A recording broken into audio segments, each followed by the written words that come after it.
Мұса Жәлел ақын, драматург, журналист, редактор.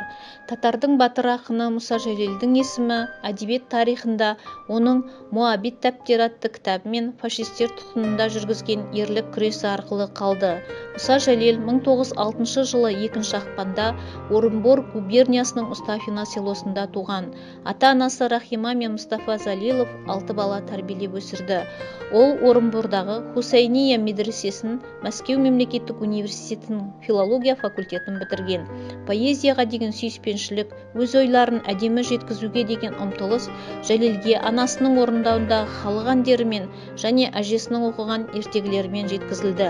1917-1919 жылдары Орынборда болған революциялық өзгерістер жас Мұсаға едәуір әсер етеді. Бұл жылдары шыққан оның орден алған «Миллион», өлеңдер мен поэмалар атты кітаптары мен «Директор» мен «Күн», «Жиган», «Хат тасушы» поэмалары бір ақынның емес, бүкіл татар әдебиетінің елеулі туындылары болып саналды. Ол адам бойындағы жаңа сезімді, еңбек пен қуанышты, махаббат пен ерлікті жырлады. Биыл татар классигі Мұса Жәлелдің 115 жылдығы. Патриот ақын Муабит түрмесіне түссе де туған елге деген махаббатын, сүйіспеншілік сезімнің отын соңғы демі шыққанша өшірген жоқ. Соны өз өлеңдерінде ашық көрсетті. Мұса Жәлел небары 38 жыл ғана өмір сүрді. Бірақ оның өмірі ерлікке, жырға толы өмір болып қалды. Оның жырларынан өлмес өмір лебі еседі.